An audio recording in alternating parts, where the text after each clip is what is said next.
नमस्कार साथियों, आप सभी ने भारत सरकार की योजना श्रमिक कार्ड में रजिस्ट्रेशन के बारे में सुना ही होगा, जिसके द्वारा सरकार असंगठित क्षेत्र के कामगारों को कोई भी वित्तीय सहायता दे सकती है। तो उसका घर पर किस तरह से आप रजिस्ट्रेशन करके अपना कार्ड बना सकते हैं, वह हम जानेंगे। सबसे पहले आप अपने मोबाइल या कंप्यूटर में ई श्रम पोर्टल खोलें और उसके बाद में आपको सबसे ऊपर दिखेगा ई श्रम होम, तो इसी के ऊपर आप क्लिक करें। जैसे ही आपकी इसके ऊपर क्लिक करेंगे, आपके सामने इस तरह का एज पेज ओपन होगा जिसमें रजिस्टर ऑन ई श्रम और अपडेट आपके पास में लिखा हुआ दो ऑप्शन आएगा। तो इसमें से यदि आपको अपडेट करना है तो आप अपडेट पे दबाएं, या नया रजिस्ट्रेशन आपको करना है तो रजिस्टर ऑन ई श्रम के ऊपर आपको क्लिक करना है। जैसे ही आप इसके ऊपर क्लिक करते हैं तो इस तरह का नया पेज आपके सामने खुलेगा। इसमें आप देख रहे हो सेल्फ रजिस्ट्रेशन यहाँ पे। तो सबसे पहले जिस भी आधार से आपका मोबाइल नंबर लिंक है, वो मोबाइल नंबर आपको यहाँ पे टाइप करना है। तो मैं मेरा मोबाइल नंबर यहाँ पे टाइप करता हूँ और उसके बाद में जो नीचे आपको लेटर दिख रहे हैं वो टाइप करने हैं एज टी। उसके बाद में आपको नीचे दो ऑप्शन मिलेंगे, तो दोनों में आपको नो के ऊपर क्लिक करना है और उसके बाद में सेंड ओटीपी आपको दबा देना है। इसके बाद में आपके आधार से जुड़े हुए मोबाइल नंबर पे एक ओटीपी आएगा। उस ओटीपी को आपको एंटर ओटीपी की जगह पे जो स्पेस है यहाँ पे आपको दर्ज करना है। तो जो ओटीपी मेरे मोबाइल पे आया वो मैंने यहाँ पे टाइप कर दिया और अब इसके बाद में आप इसको सबमिट कर दें। जैसे ही आप इसको सबमिट करते हैं तो आपके सामने एक इस तरह का नया पेज खुलता है जहाँ पे आपको आपका आधार नंबर है वो टाइप करना है। तो यहाँ पे मैं मेरा आधार नंबर है वो टाइप करता हूँ 12 अंकीय, और उसके बाद में सबमिट के ऊपर यहाँ पे क्लिक कर देना है।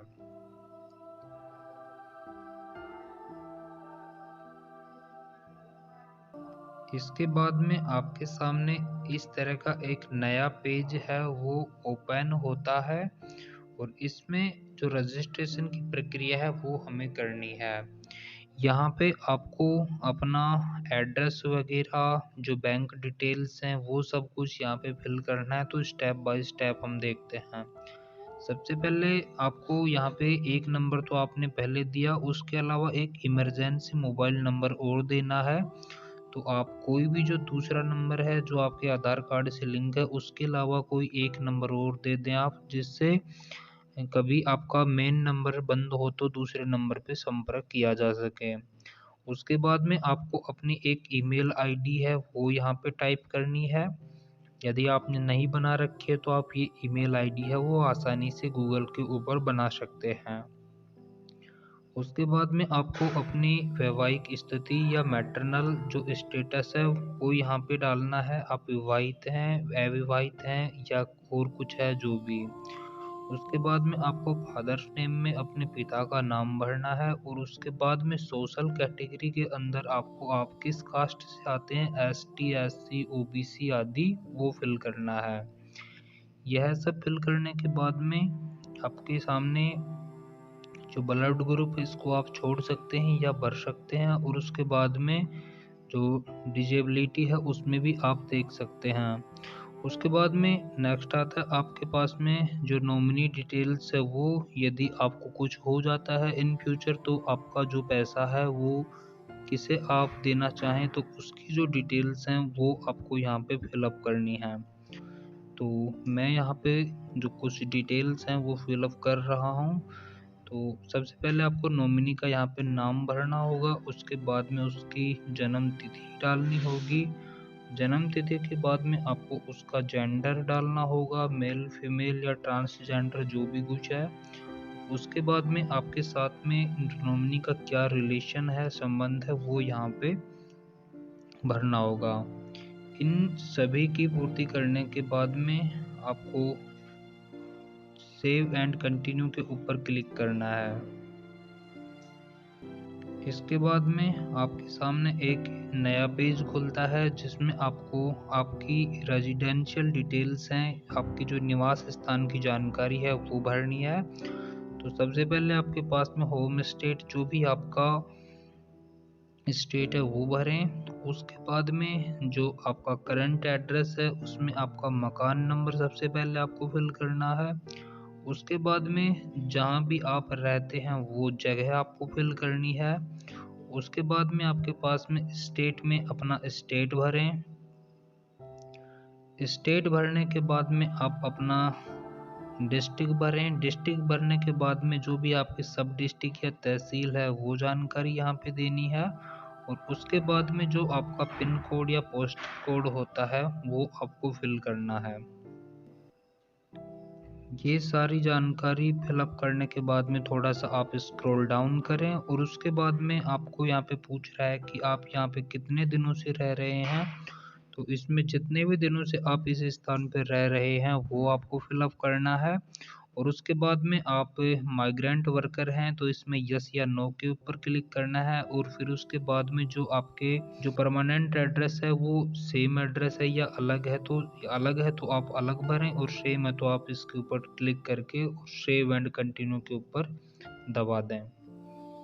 इसके बाद में आपसे एजुकेशनल क्वालिफिकेशन के बारे में पूछा जाता है, यानी कि आप कहाँ तक पढ़े लिखे हैं, आपसे ये जानकारी पूछी जा रही है। तो इसमें सबसे पहले आप एजुकेशन जो आपकी योग्यता है वो भर दें। आप कितना पढ़े हुए हैं, नहीं पढ़े हुए हैं या कहाँ तक पढ़े हुए हैं। उसके बाद में जो एजुकेशन सर्टिफिकेट है वो आपके ऊपर डिपेंड करता है, आप चाहें तो इसको भर सकते हैं या छोड़ भी सकते हैं।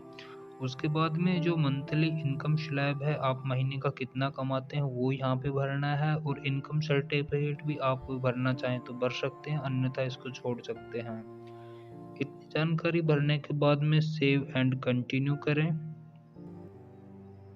इसके बाद में आपके सामने एक नई विंडो खुलती है जिसमें आपसे जो ऑक्यूपेशन और स्किल्स हैं, यानी कि आपकी काम करने की जो योग्यता है, स्किल्स है, उसके बारे में पूछा जा रहा है।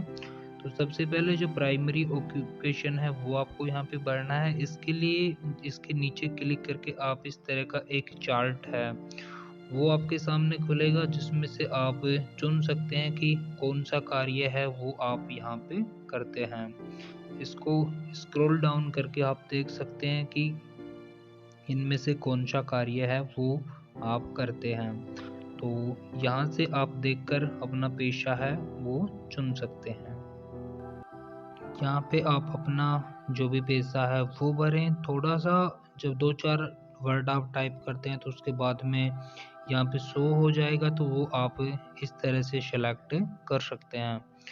उसके बाद में आपसे पूछा है कि जो आपने एक्सपीरियंस है वो कितने सालों का है, तो वो आप सालों में बता सकते हैं कि जो भी काम आपने जो ऑक्यूपेशन में भरा है वो आप कितने सालों से कर रहे हैं। उसके बाद में सेकेंडरी ऑक्यूपेशन है वो आप भर भी सकते हैं, या कोई दूसरा कार्य आप करते हैं तो भर सकते हैं, अदरवाइज आप इसको खाली भी छोड़ सकते हैं, ये ज़रूरी नहीं है। उसके बाद में पूछा है ऑक्यूपेशन सर्टिफिकेट, तो ये भी आप आपकी मर्जी के ऊपर डिपेंड है, आप छोड़ना चाहें तो छोड़ सकते हैं। उसके बाद में आपसे पूछा है कि आपने जो ये स्किल्स हैं वो ट्रेनिंग के द्वारा हासिल की है या बिना ट्रेनिंग के, तो वो आप यहाँ पे फिल कर सकते हैं दोनों में। और ये सब भर के आप जो सेव एंड कंटिन्यू है इसके ऊपर क्लिक करें। जैसे ही आप इसके ऊपर क्लिक करते हैं तो आपके सामने जो अगला एक पेज है वो ओपन होता है।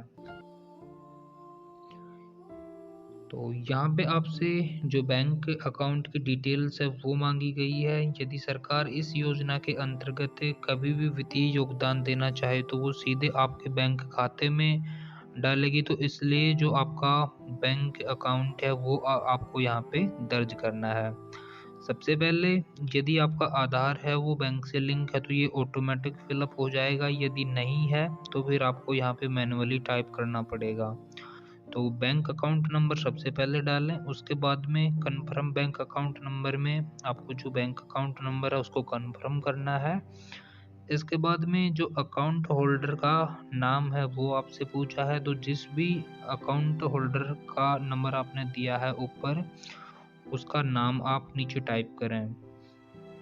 उसके बाद में आपसे पूछा है जो IFSC कोड है, तो यह प्रत्येक जो अकाउंट होल्डर होता है उसका एक बैंक का कोड होता है। यह आप बैंक की पासबुक्स है वहाँ पे देख सकते हैं, या इसके आगे आपको एक सर्च करने का ऑप्शन दिख रहा है, तो यहाँ से आप दबा करके जो आपका बैंक है उसकी सारी जानकारी भर के कौन सी जगह पे है, कहाँ पे है, तो उस हिसाब से भी आप इसको यहाँ से भर सकते हैं। तो उसके बाद में IFSC कोड जैसे ही आप डालते हैं तो आपका बैंक का नाम और जो ब्रांच का नाम है वो ऑटोमेटिक रूप से यहाँ पे आ जाता है। इतनी सब जानकारी भरने के बाद में सेव एंड कंटिन्यू के ऊपर आप क्लिक करें। तो जैसे ही आप इसके ऊपर क्लिक करते हैं आपके सामने एक नया पेज खुलता है, और इस नए पेज में जो भी आपने अब तक जानकारी भरी है उन सब का प्रीव्यू आप यहाँ पे देख सकते हैं, यानी कि आप जांच सकते हैं कि आपने जो जानकारियाँ भरी हैं वो ठीक हैं या नहीं हैं। जो आधार से आपकी लिंक फ़ोटो है वो यहाँ पे ऑटोमेटिक रूप से आ जाती है, तो ये सभी चीज़ें आप यहाँ पे मिलान कर सकते हैं। जो आपका मोबाइल नंबर, इनकम वगैरह, फादर्स नेम है, या जो भी आपने कुछ भरा है वो सारी जानकारी है वो यहाँ पे आपको एक बार जांच कर सकते हैं। यदि सब कुछ ठीक है तो फिर हम आगे बढ़ेंगे, और यदि कोई भी आपको जानकारी आपके द्वारा भरी हुई गलत दिखती है तो आप उसको एक बार फिर से सही या सुधार उसमें कर सकते हैं।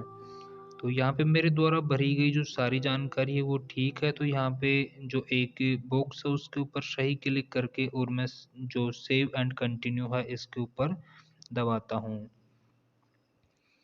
तो इसके बाद में आपके सामने जो नेक्स्ट विंडो है वो ओपन होती है, और इस तरह से आपके सामने एक जो पेज है वो आएगा जिसमें आपका श्रमिक कार्ड है वो बनकर तैयार है। तो ये देख सकते हैं आप इस तरह से। तो इसका आप PDF के रूप में इसको सेव कर सकते हैं, और कोई भी जो कंप्यूटर की दुकान है वहाँ पे जाके आप इसका प्रिंट आउट है वो अपने आधार कार्ड या पैन कार्ड की तरह निकलवा सकते हैं। तो ये देख सकते हैं जो मैंने सारी जानकारी भरने के बाद में जो श्रमिक कार्ड बना है वो इस तरह से है। तो यहाँ पे आप नीचे या यहाँ से आप जो डाउनलोड कार्ड का ऑप्शन है यहाँ पे जा कर के और इसको PDF के रूप में सेव कर सकते हैं, और फिर इसका प्रिंट आउट आप निकलवा सकते हैं।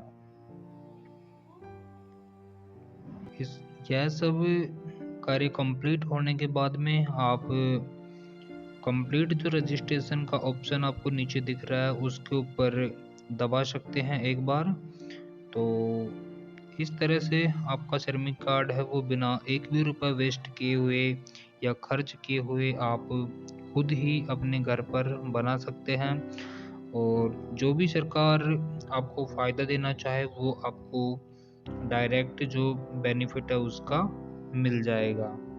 तो जल्द मिलते हैं नए वीडियो में, तब तक के लिए